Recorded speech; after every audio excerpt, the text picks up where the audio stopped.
Please lower yourselves gently into the seat behind you. Oh, gosh. Wow.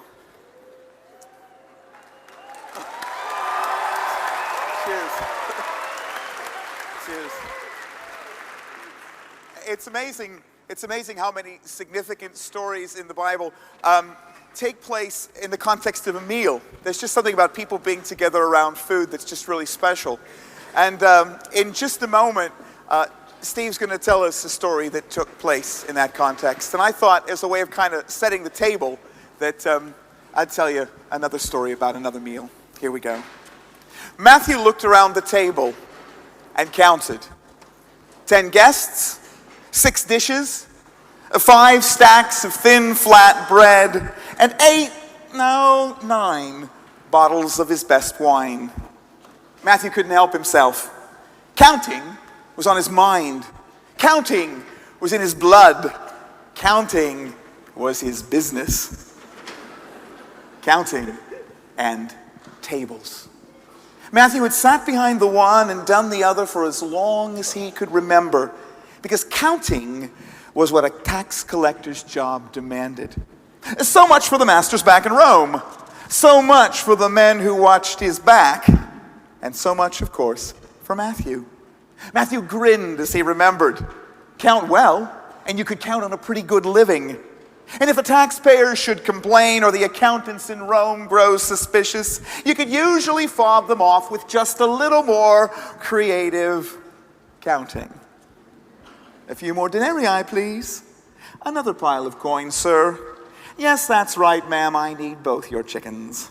It's hardly my fault they're the last you've got. Not enough. Not enough. Not enough. That was his mantra. And his bully boys were always there to back up those words with a broken arm or a twisted neck. Was it any wonder, then, that he was hated and despised and left to socialize with the rest of society's outcasts? Matthew looked around the table and counted. The table was full of outcasts. But how many of his friends had imagined that they would ever be sitting here? Not Adam, for a start, Galilee's best brothel keeper. Nor Daniel, drunk from the day he could carry a bottle. Nor Caleb, the con man. Nor Benjamin, the womanizer. Nor Jacob, the thief. But here they were, eating and drinking and joking around with a rabbi of all people. With a rabbi, for heaven's sake. With a rabbi. It didn't add up. No matter which way Matthew counted. It never had any time for religion, you see. Do's and don'ts, rights and wrongs, following the rules, keeping the traditions. It was just another kind of counting, as far as he could tell. The scribes and the priests and the Pharisees sat behind their tables too. Oh, they called them altars, of course, but it was just the same. And they stacked up good deeds and they stacked up bad deeds as if they were piles of coins. Too much drink, too many women, too much gambling, too many lies. And in the end, when the counting was done, their answer was always the same. Not good enough. Not good enough. Not good enough. So what was the point? If he couldn't be good enough for them, how could he ever be good enough for God? Surely then, it made sense to stay away from their tables altogether. Yet here he was, at a table with a rabbi. Matthew looked around the table and counted. There was not one of his friends that anyone would even think of calling good. They were rogues, one and all, rogues himself included, and not even lovable rogues. They were dishonest, perverted, selfish, and mean. But this rabbi was still sat there among them. And that's what counted most. Matthew's friends had all asked him, why? Why did you leave your job? Why did you give up your fortune? Why did you leave it all to follow him? And the answer was here, at this table. Rabbi Jesus was a good man. Matthew had no doubt of that, but unlike so many other religious people whom Matthew had met, Jesus did not make his own goodness an excuse for judgment. He could be holy somehow without being holier than thou. He could eat with good people and bad people alike and treat them all with respect, treat them all the same. And if that's what lay at the heart of this new kingdom that Jesus was always going on about, then Matthew wanted to be a part of it. Because when it came down to it, Matthew was tired of counting. Wherever he'd been, whatever he'd done, somebody was always counting. Counting the taxes to see who owed the most. Counting the profits to see who was the richest. Counting the bad deeds to see who was the worst. Counting the good deeds to see who was the purest. But at this table, the table where Jesus sat, nobody was counting. And when nobody was counting, then everybody counted. Good or bad, rich or poor, sinner or saint. God loved them all and welcomed them all to this table. Surely that's what Jesus was trying to say. And as for changing to be more like Jesus, sure, who wouldn't want to be like him? Love life as he did, see through the hypocrisy, cut to the heart of things. Surely that invitation to come and follow and be changed was part of the equation as well. Matthew looked around the table again, looked at all his friends. Would they stay with Jesus? Would they follow? Would they change? Matthew couldn't tell. But one thing he did know. There was no chance of them following Jesus without some kind of welcome in the first place. Without his acceptance. Without his invitation. Without this table.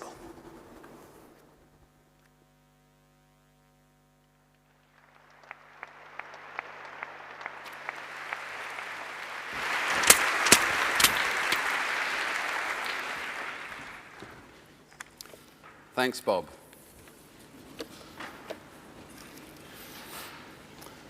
Well, good evening again, everybody. It's me back. One of my jobs, I've got several jobs. It's quite good, actually. It comes in quite useful when I have to fill in any form, passport forms or visas or whatever, because they always ask you what your job is. And I'm one of those people who's been fortunate in life that I do a whole number of things. I'm a Baptist minister. You tell the Baptists they're even more reserved than the Anglicans. Have you noticed that? I'm a United Reformed minister. Look at those United Reformed. They're almost Pentecostal, aren't they, really? I'm a United Reformed minister and a Baptist minister. I'm a television presenter, a radio presenter. I work as an author. I run a charity. And I choose which one I want to use to describe myself depending on where I am. And one of the things I do, which always helps, is if you say, one of my jobs is I work for the BBC. I work for the Natural History Department of the BBC. I work for Radio 4, actually. I've got a series on Radio 4 at the moment, which is ongoing. And sometimes, when I want to impress the right kind of people, well when I know that, that it's going to help, I'll say, I work for the BBC. The problem is this, that until recently, now I work for what's called BBC Natural History. But until recently, I used to work for what was called BBC Religion. And I used to be one of the presenters, when I worked for BBC Religion, of Songs of Praise. Exactly, a bit reserved, you see, because let's face it, it's a bit of a poison chalice, isn't it? When you think of songs of praise, you don't so much think of hip and trendy as hip and replacement.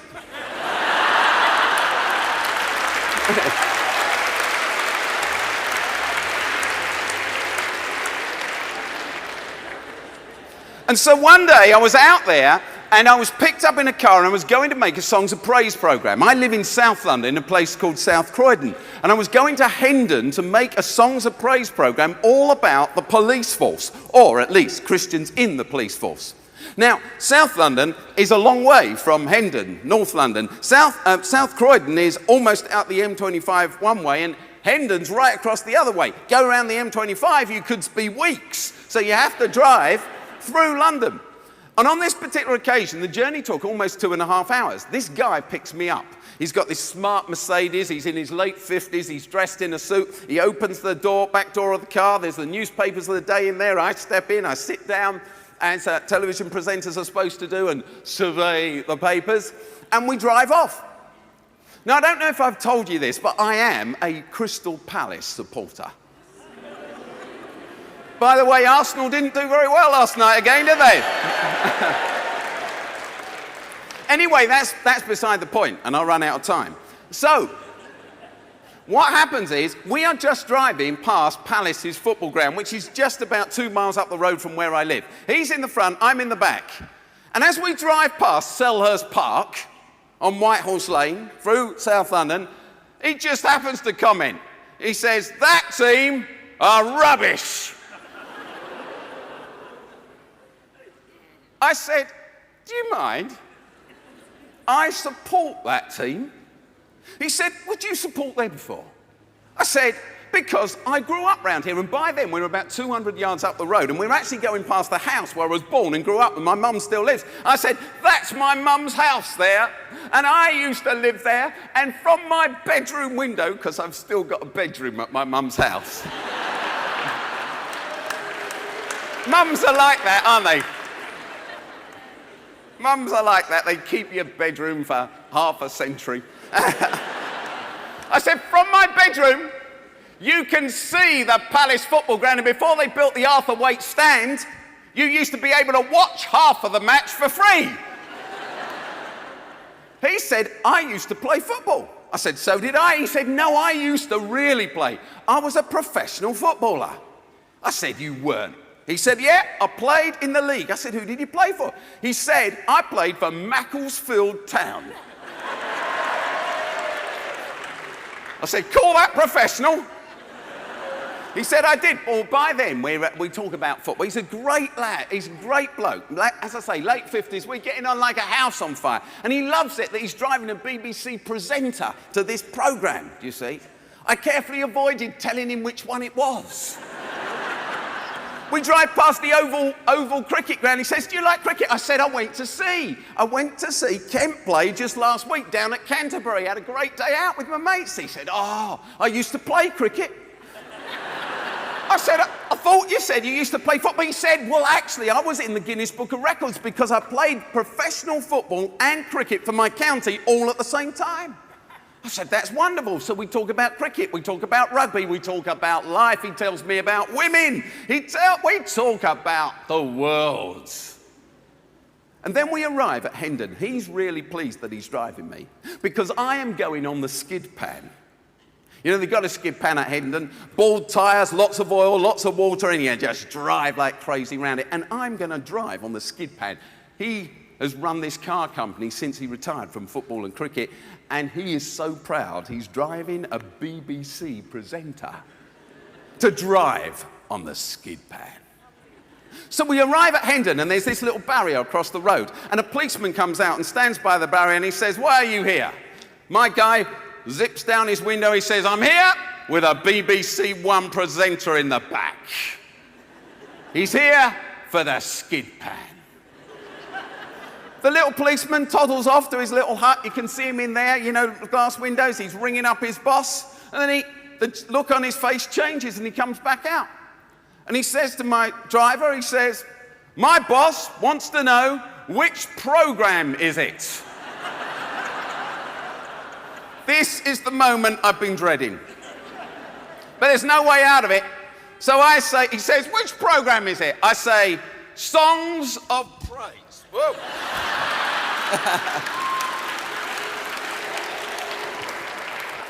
I say songs of praise. Now, without hesitation, deviation, or anything like that, as a complete reflex action, he can't help himself. As I say songs of praise, he says, oh my God! He's been converted. He said, oh my God, not you! That's the problem, isn't it? Where did it somehow go so wrong? Don't get me wrong, I'm not negative about the church at all. I hope if you've listened to me talking in seminars, I think this is a glorious moment for the church, actually. I think I'm excited that I'm alive and I'm in Christian leadership at a moment like this for the church. At a moment like this, as we survey the UK scene and we see so much need, we see a society without hope. I was reading some of the newspaper headlines just this morning. One newspaper headline over the immigration affair, it said, Tony Blair admits the public has lost trust in government.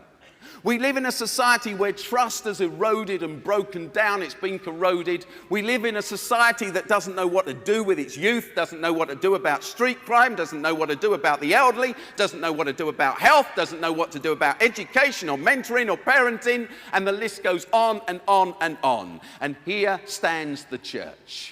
The agency of grace. Love indestructible. What a great line from Graham's song. Love indestructible in frailty appears, and we are the people of that God. This is a great moment. But somehow the public hasn't acknowledged it. I was driving around the South Circular in South London some years ago now, and I've seen this story reported in various ways, but it actually happened to me. I won't tell you where I was, except I was near Catford, because this may involve your church. I'm driving around the South Circular, and there's one of those day-glow posters up, outside this big church. Like those day-glow posters like only churches have? Do you see? And this day-glow poster says, big and bold, out the front of the church, it said, why face depression alone? Why face depression alone? Come to church. Honestly, I promise you. And of course, every other bloke that's driving past says, well, I knew that anyway. I've got a friend called Tony Campolo. Some of you will know him. He's a really well-known American speaker, for those of you who don't know him. And Tony and I had a meal together at the end of the last year in London. He was across speaking at an event with me. And Tony told me this story. He was invited halfway through last year to speak at Harvard University, Ivy League University, Oxford, Cambridge, Harvard. He was surprised that he'd been invited because he was asked to speak for 5 evenings, Monday through Friday, running, and he was asked to speak in the chapel, and the students turned out in force, and he was asked to just explain what Christianity was. He really didn't understand why this opportunity was being given him. On the last evening, after he'd spoken, he was invited out by the president of Harvard, and they went out for a meal together. Sat privately, Tony says, thank you for inviting me, but I just really don't understand why this happened. President of Harvard says to him, well, it's quite simple, really. He said, every 6 months or so, I take away our senior faculty who represent a broad spectrum of opinion and worldview. And we take them away for a 24-hour period just to think and reflect and ask ourselves where our curriculum's going and what Harvard stands for and what advances we want to make over the coming years. And he said, and besides the discussions that carry on, he said, what I try to do is I just drop in key words. No one knows that I'm doing it. He says, I drop those key words in and I gauge the feedback that I get from my faculty, my senior professors gathered from around the world on whatever that word is. I'm gauging their culture, the way things are being reflected. So he said, about a year ago, we were away, and early in the morning, he said, I decided to drop in that word church. So I just slid it into the conversation, and I just waited over the next few minutes for the feedback in the conversation on the concept of church. And he said, and it came. Negative, backbiting, judgmental, condemning, guilt-inducing, etc. He said, I was perturbed by that, and so after lunch, separated so nobody would remember, I dropped into the conversations, our discussions after lunch, the word Jesus. And he said, and I listened over the next 15 or so minutes as it came back to me, the feedback. And he said, and I heard these terms: gentle, loving, compassionate, passionate, embracing, inclusive, caring, truthful, accepting, forgiving. And then Tony told me that this guy looked straight in his eyes and he says, Tony, I have to ask you this.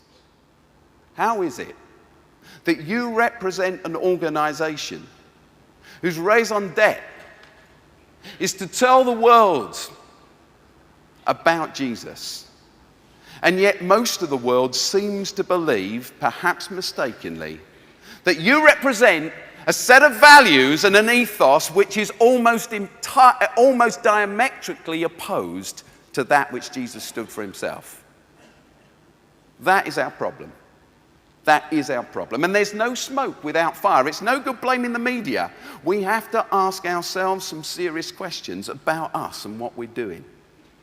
I'd like us to read from John's Gospel, chapter 13. John, chapter 13.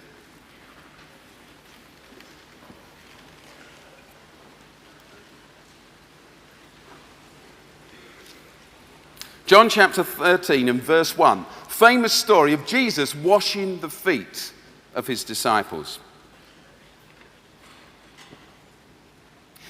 It was just before the Passover feast. Jesus knew that the time had come for him to leave this world and go to the Father. Having loved his own who were in the world, he now showed them the full extent of his love. The evening meal was being served, and the devil had already prompted Judas Iscariot, son of Simon, to betray Jesus. Jesus knew that the Father had put all things under his power, and that he had come from God and was returning to God. And so he got up from the meal. He took off his outer clothing. He wrapped a towel round his waist. After that, he poured water into a basin and began to wash his disciples' feet, drying them with the towel that was wrapped around him. And then from verse 12.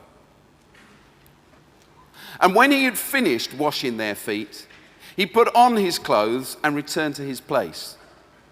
Do you understand what I've done for you? He asked them. You call me teacher and Lord, and rightly so, for that is what I am. Now, I am your Lord and teacher, and I have washed your feet.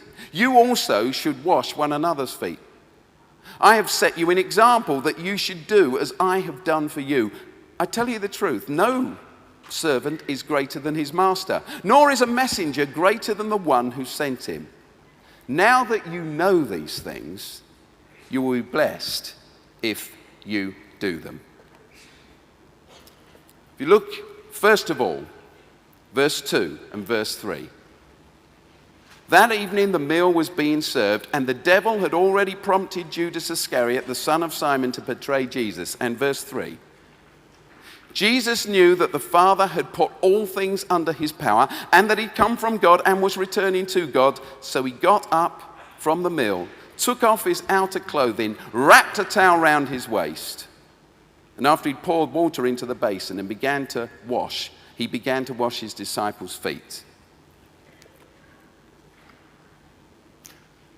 God is a foot washer. This is an extraordinary revelation. I just went into the other celebration taking place at centre stage. And I was there for the first hymn. And this is what the hymn was. Holy, holy, holy, Lord God Almighty. Early in the morning our song will rise to thee. There are lots of songs that talk about being holy. Lord, we lift up holy hands before you. Holy, holy, holy, holy, holy. I want to be holy, set aside for you, my master. I choose to be holy. I'm ready to do your will. Make me holy. Make me holy. Holy, holy, holy. People, you see them at prayer meetings praying, Lord, make us holy. You're holy. Make us holy. The Old Testament says that the Old Testament tells us that God says, I am holy, therefore you must be holy. Lord, please make us holy. I go to meetings where people are wringing their fists. Please, Lord, make me holy. Intensely asking God, please break me and make me holy. We want to be holy. I think that's fair to say.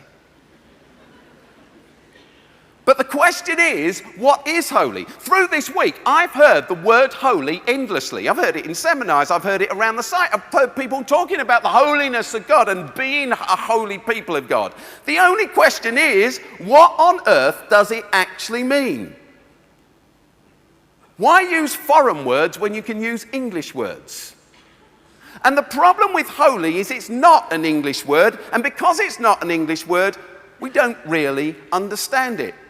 So God says, be holy, for I am holy, to his people in the Old Testament, in Leviticus, actually. But what does he mean? Be holy, for I am holy. And for thousands of years, the people of God, Christians, have been attempting to be holy. You are a holy people, says Peter. What is a holy people? What is holiness? When God said, be holy, for I am holy, what on earth was he talking about? And our misguided ideas of holiness, or perhaps our lack of understanding and thinking about holiness, can lead us down some pretty wrong routes. I, as I've said, am a Baptist. Recently, I became a United Reformed minister because I'm now the minister of a church that's Baptist and United Reformed. So I was welcomed into the United Reformed gang or flock. But I'm a Baptist. I grew up in a Baptist church. I became a Baptist minister. I am a Baptist minister, not because of my views about church, a Christian initiation or my views about church governance. The reason I became a Baptist was because I fancied a girl called Mary Hooper when I was 14. And she was a Baptist. I'm just glad she wasn't a Mormon, as I often say. And so I became a Baptist. Since then, I've learned about communion and Christian initiation and all that stuff. And now I believe the Baptists have got it right. But you see, it's not really that I believe that. It's just that I fancied Mary Hooper.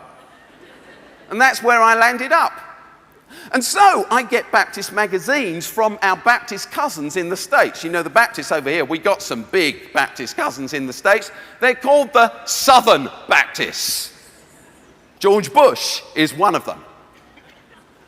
And the Southern Baptists sent me their magazine, or several of their magazines actually.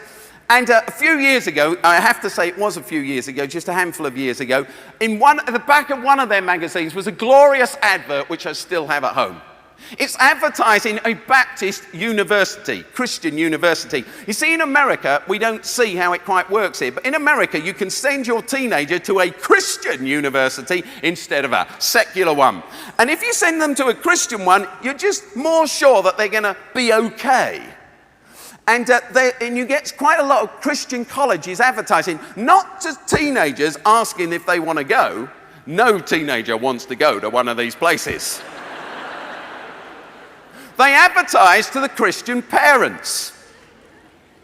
And so this advert appeared.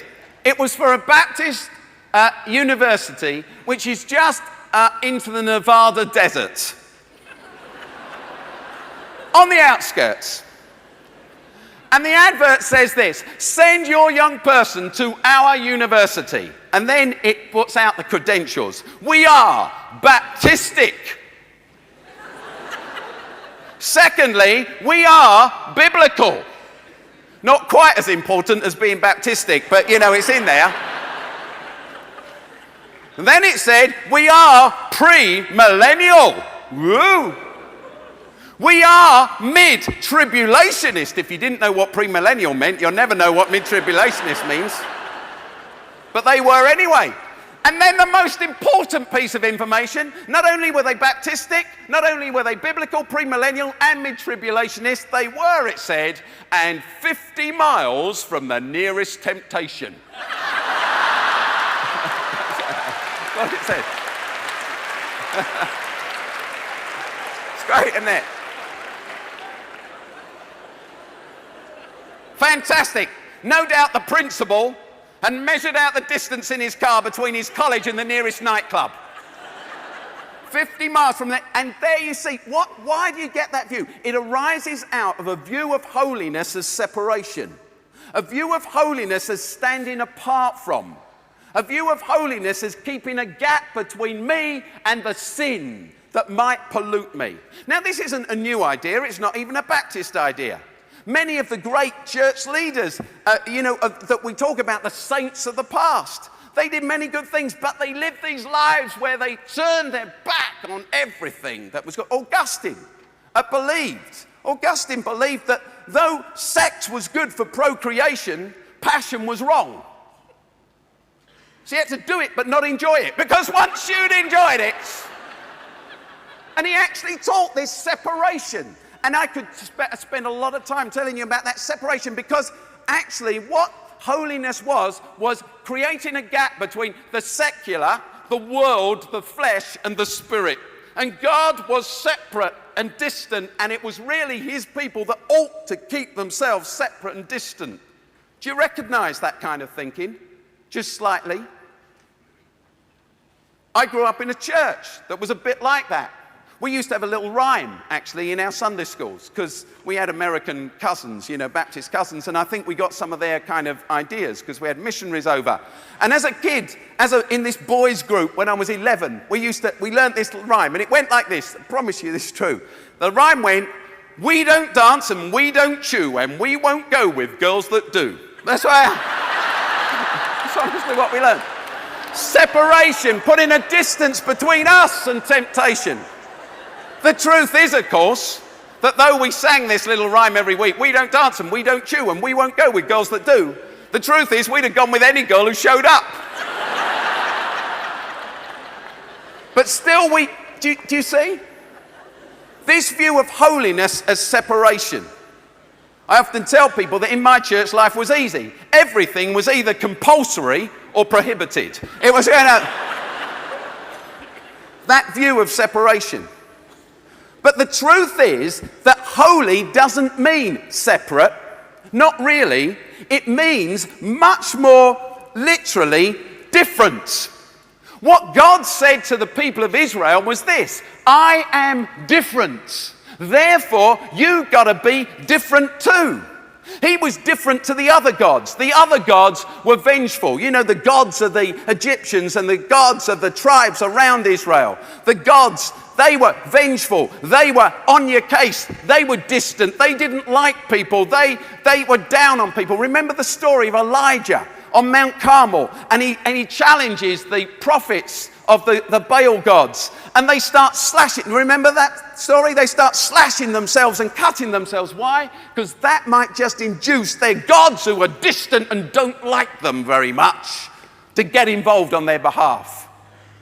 And from the outset, as I'm sure you've learned this week, the story of the Bible and the story of the development of the people of Israel is simply this: that Yahweh, as he becomes known eventually, Yahweh, as he reveals himself eventually, says this: I am different. I'm different to those gods because I'm involved, I'm loved, I'm compassionate, I'm merciful, I'm on your side, I'm long-suffering. I bless you, Abraham, but I make you a blessing to all peoples. I will bless you, big shock to start with, but I expect you to be a blessing to all people, because that is my difference. I'm a God who gets alongside you. I am long-suffering. I am slow to anger. I am merciful. I am just. I'm on your side. I protect the weak. Take in the widow. Take in the orphan. Protect them. This is who I am. I am different to anything you've ever known.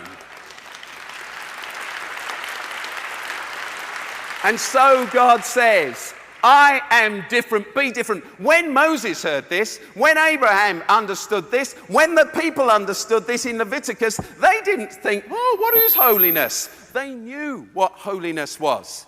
They knew that God was just saying, I'm a different kind of God. I'm not the kind of God you expected, because I'm on your side and I'm engaged. And what I ask of you is that you're different as well. Kind of mucks up the songs though, doesn't it? I mean, you can't say, different, different, different. Different, different, different. Different, different, different. You can't, well, it doesn't rhyme. We'll have to get Graham on a new song. I choose to be different, set apart for you, Master. I choose to be different, ready to do your will. We lift up different hands, and yet it makes sense. And yet it makes lots of sense, doesn't it? All of a sudden, something that's been veiled and mysterious becomes so easy to understand. We're called to be different. That's it. To exhibit that difference. Love indestructible in frailty appears. Oh, what a mystery. Meekness and majesty. Bow down and worship, for this is our God. He's different. And so in verse 3, Jesus, knowing that he'd come from the Father and that he was returning to the Father, it says, takes off his outer garment and he kneels down and he washes the feet of his followers. They're slowly catching on that this man is the Messiah. They're slowly twigging it. They're slowly getting their head round it. And then the Messiah serves them like the lowest of the lowest of the low. They've arrived in this rented room and no one wants to wash the feet, because that's the scummiest job of the lot. And yet Jesus kneels and he does this. But not only is God a foot washer, not only is he different, because you see, remember that when Jesus came into the world, the people believed that God couldn't touch the world. He was separate. Remember, the Jews believed you couldn't even say the name of God. You know that, don't you? They couldn't even say Yahweh one more time and you're in trouble. Next one to say Jehovah is in trouble. Jehovah means Yahweh, different language, same word. No one would announce the name of this God. And Jesus says, when you talk about God, say, Abba, our Dad in heaven. Heresy! Enough to have him crucified there and then. Jesus has come to reveal that this God who they thought was separate isn't separate. They knew all the way along that they were supposed to be different, but they turned it into separateness. The Pharisees had seen to that, besides anyone else. And Jesus comes and says, be different. I am your God. Love indestructible in frailty appears, and I wash your feet. But it's more than that. Read the verses. It says this. The evening meal was being served, and the devil had already prompted Judas Iscariot, son of Simon, to betray Jesus. And Jesus, knowing that he'd come from the Father, and that the Father had put all things under his power, and that he was returning to the Father, washed the feet of his disciples. God is a foot washer. Our God is a foot washer. Our God washes the feet of his betrayer. Our God's an inclusive foot washer. Our God reaches out and washes the feet of those who doubt, those who turn their backs on him, those who will deny him, Peter and Thomas, and the one who will betray him. That's what our God is. Towards the end of the Second World War, some Americans were advancing across France, driving back the Germans. And in one of the last big battles in France, one of their number, their captain actually, was fatally wounded. He died there and then. After the battle, the little group of American soldiers who loved their captain, he was a good man, they picked him up and they carried him. They didn't want to put him in a body bag and have him flown back to America. They wanted to bury him there. Up on a hillside in the country, they saw a little church. It was a Catholic church on the hill in the countryside. They carried his body up to the church. There was a little fence and there was a graveyard. They went into the graveyard and they saw the priest. They asked whether their friend could be buried within the graveyard. Famous story, you may have heard it. The priest said to them, after some discussion, "I'm afraid that can't happen for two reasons.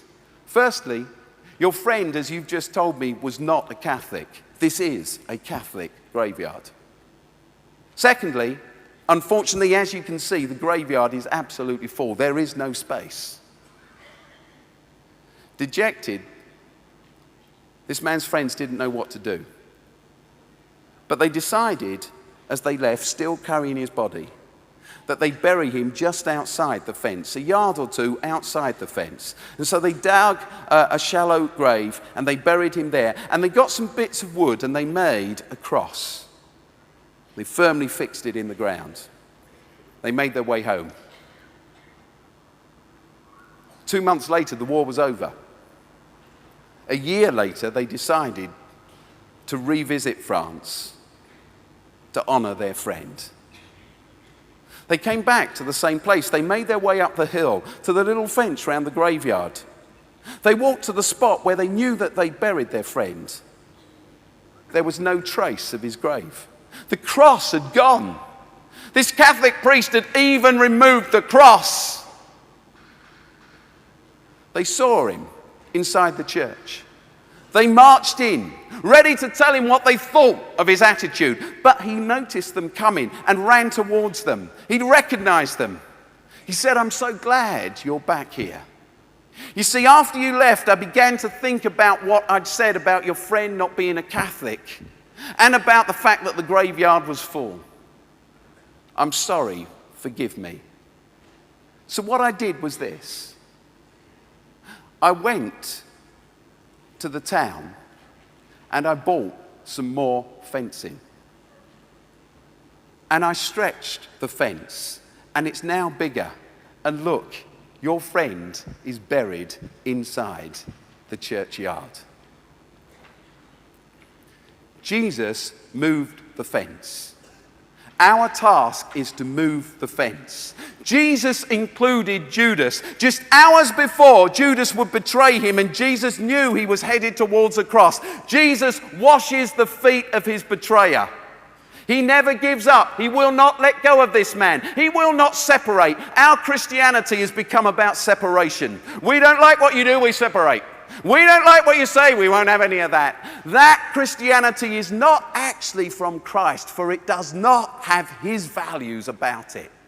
Christ moves the fence and he will include his betrayer. He will pursue his betrayer with love. He will not let go, for he is different. Our God is different.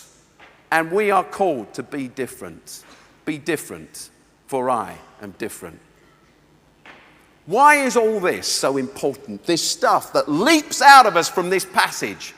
We can theologize about it and miss the truth about it. It's one of the great things, it's one of the strange things about the church. It's an amazing thing. That Jesus, as you read his words, they're so simple, they're so direct, they're positive, they're concrete, they're about taking action. Read the creeds of the church. They're about theology that's up there. Now, I have nothing against theology that's up there. But isn't it incredible?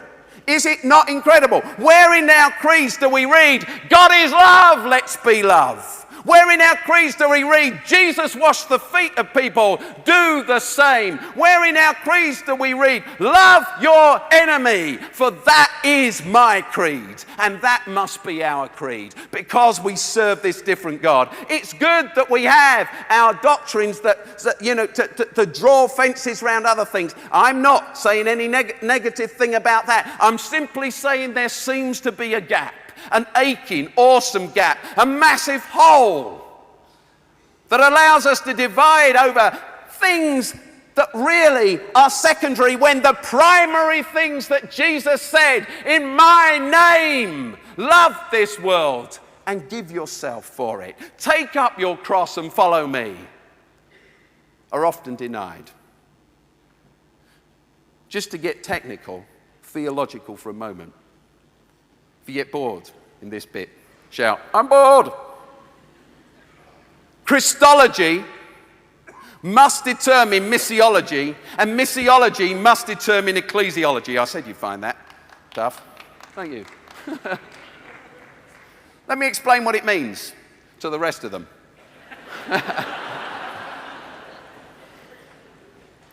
Christology is our theology of Jesus. It's everything we understand about Jesus. It's the long word that theologians and church leaders sometimes use to mean what we believe about Christ, who he was. Our Christology must determine our missiology. That's what this passage is saying. And what Jesus is saying. What is missiology? It's everything we believe about mission. It's what we understand. It's our theology of the mission of God's people. Christology must shape and determine missiology, and missiology must shape and determine ecclesiology. That's the hardest of the three words, because it's actually everything we believe about the church. Ecclesiology means the theology of the church. What we believe about Jesus determines and shapes our mission, and our mission determines and shapes the church. That's what this passage is actually saying, because Jesus goes on in verse 12. When he'd finished washing their feet, he put on his clothes and he returned to the table. "Do you not understand what I've done for you?" he asked them. "You call me teacher and Lord, and rightly so, for that's what I am. Now that I, your Lord and teacher, have washed your feet, you must also wash one another's feet. I tell you the truth, no servant is greater than his master, nor the messenger greater than the one who sent him. Now that you know these things, you will be blessed if you do them." What we believe about Jesus must determine the shape of our mission, and the shape of our mission must determine the shape of our churches. What we believe about Jesus is this, that he comes and he is a foot washer. He reveals that God is different, that God is involved. And if we believe that about Jesus, that he becomes one of us, he gets alongside us, he doesn't wait for us to come to him, he comes to us. He believes in go mission, not come mission, engagement, not sitting waiting around, waiting to extract some of us from the world. He comes to us, he speaks our language, he wears our clothes, he washes our feet. That is what we believe about Christ, the God of mercy and love, Yahweh, the God of the whole earth. And once we form that as a view of who God is, that must determine our mission, our missiology. Our Christology determines our missiology, what we do. Our mission must fit our view of Jesus. And if our view of Jesus is that he washes feet and that he becomes a servant, that he is the servant king, that love indestructible has appeared on the streets, so we must live out those principles in what we do, or else our mission fails to reflect our Jesus. And lastly, if our Christology determines our missiology determines our ecclesiology. In other words, putting it in simple language, what we believe about Jesus and what we believe about mission must determine what our churches look like. The problem is, it so often happens the other way around. What our churches look like determines our mission.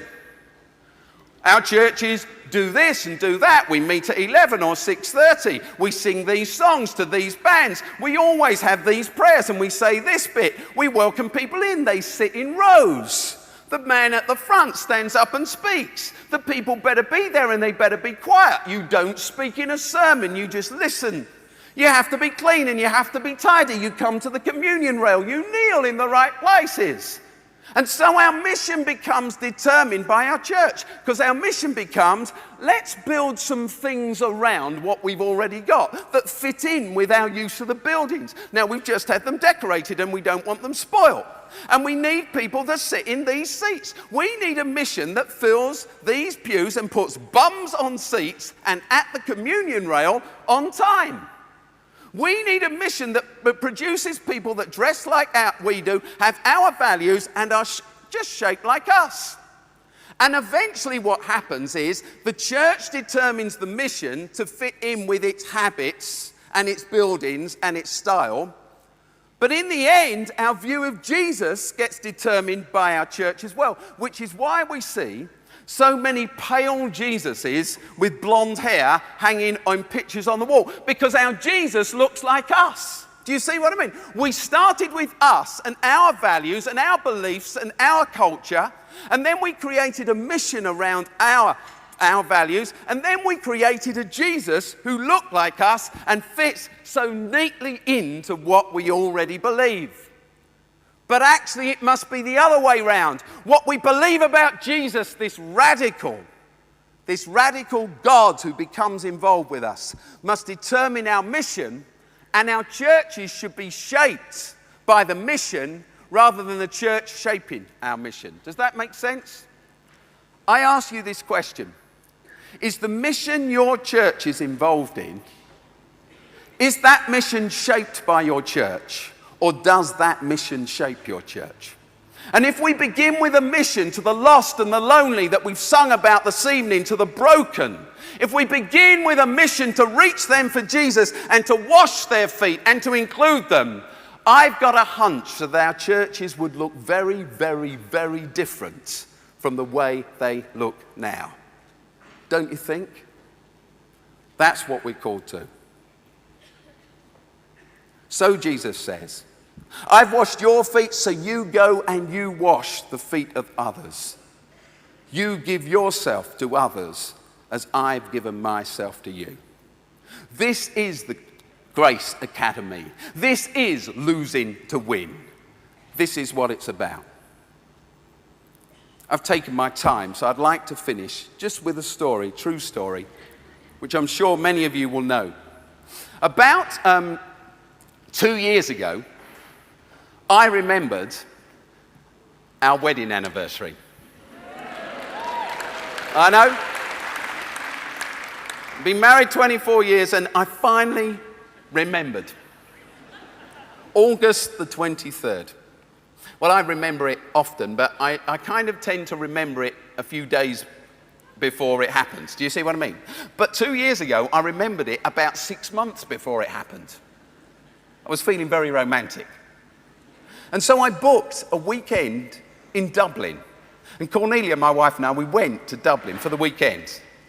And we spent a weekend, a fantastic weekend. And one of the things we did was we went to St. Patrick's Cathedral. I don't know if you know it.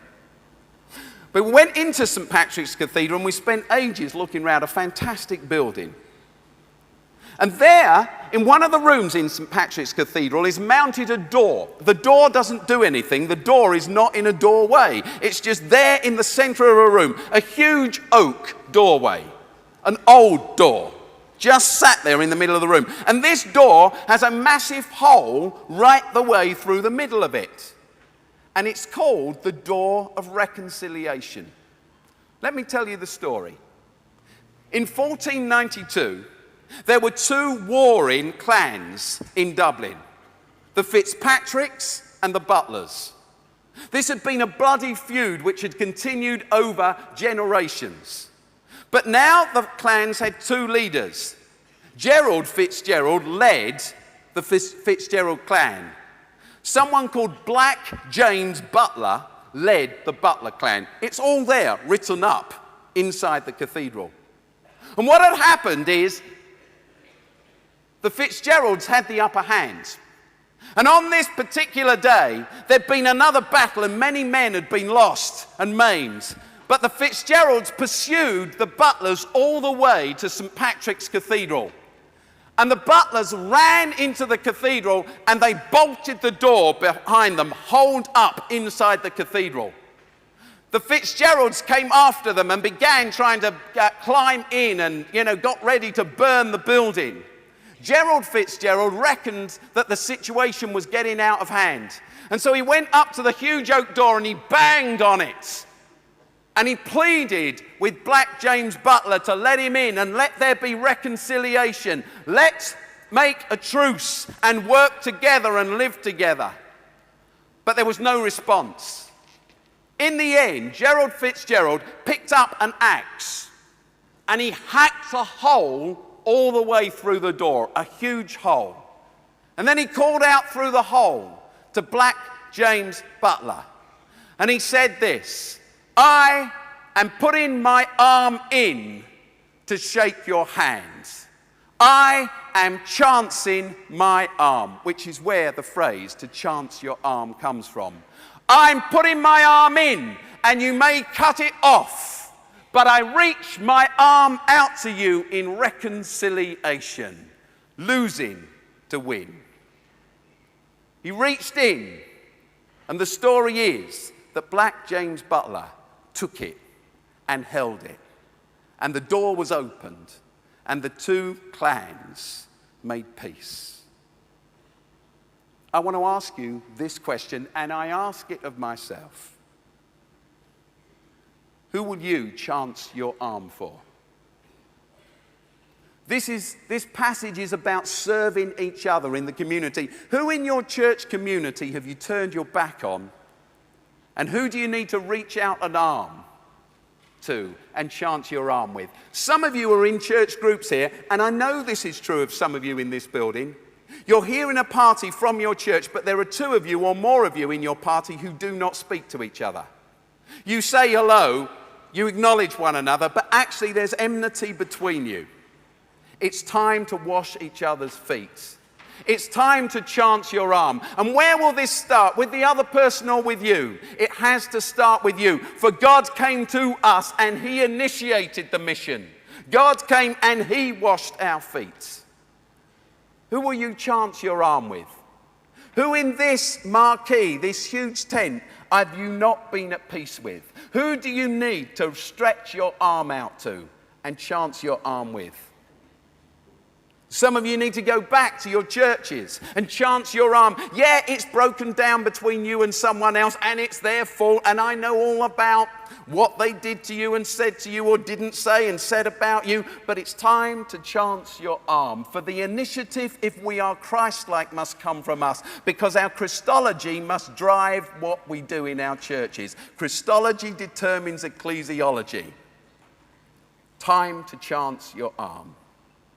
And for some of you, I believe this, that it's time to chance your arm in your community. And as we've talked this evening, and even talked about the Faith Works Award at the beginning of the evening, you know that it's time that your whole church chanced its arm, stretched out an arm of reconciliation, left the scullery and invaded the world, got out of semi-retirement and got back engaged. I don't know what that means for you. It may be you as an individual or you as a group of Christians. And perhaps this week, as we've talked about communities of grace and rhythms of grace and the Academy of Grace, you know that's where you are headed and what you must do. As I finish, I'm going to ask Graham and the band to come and play. And as they come and play, I'd like two things to happen. I'd like there to be chaos, really. I'd like it if you know God is calling you to chance your arm in your community, to bring this different God, to be holy in your community, to be different, for I am different, says God. I'd like you to come from where you're sat in the risers or on the floor of this great marquee and stand here. You may come as a church or as a house group, as a cell group, and say, we're going to be different. We're fed up of singing about holy, holy, holy. We're going to do it. We're going to get engaged. We're going to be involved. We're not going to separate anymore, for we understand that holiness is not separation, it's engagement. And this is what John's Gospel, chapter 13, in fact, the entire Gospel record is all about. As individuals, I'd like you to come. As churches, I'd like you to come and stand here and make a solemn pledge that we will chance our arm. But meanwhile, in the chairs and on the risers, it may be even here, because it'd be easy to forget afterwards and it'd be easy to turn your back on it, that the person you've ignored, you just reach across to and chance your arm with and pray with and encourage. It's time to chance our arm. It's time to be the people of the foot-washing God. Let's pray.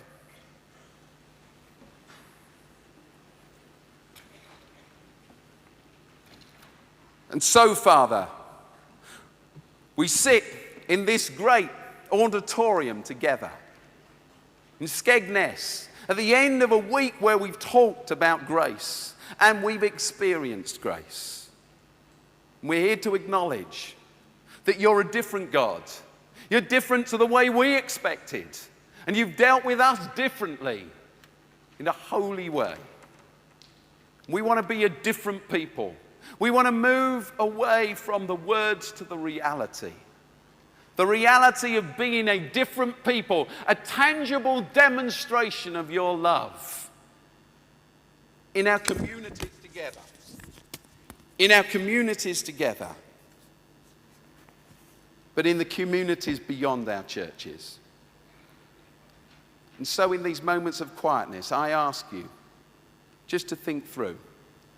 Is there a response you must make? Is it time you chanced your arm as an individual, as a church, in the community? Is it time you healed a relationship by chancing your arm and reaching out, being prepared to wash the feet of someone in your church? If that person is here, in a moment as the band plays, perhaps you will want to pray with them. If they're not here, or if you feel called to reach out into your community, I ask you simply, as Graham begins to play, to stand where you are, to come to the front and say, God, here I am. I'm going to chance my arm and take the risk.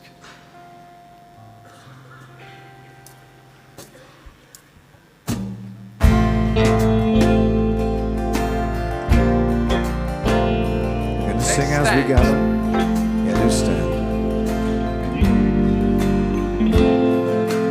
As we gather, Father, seal us in the love that knows no fear. Draw us, heal, reconcile us.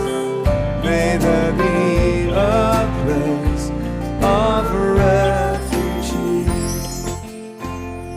Who share one living bread, one Father's love, one Savior's grace, one Spirit's breath,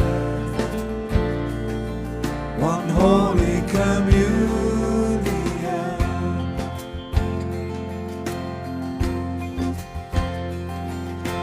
No more outcasts, no more strangers, all dividing walls are down. Here is love that redefines us, dignifies the least and lowest one. We share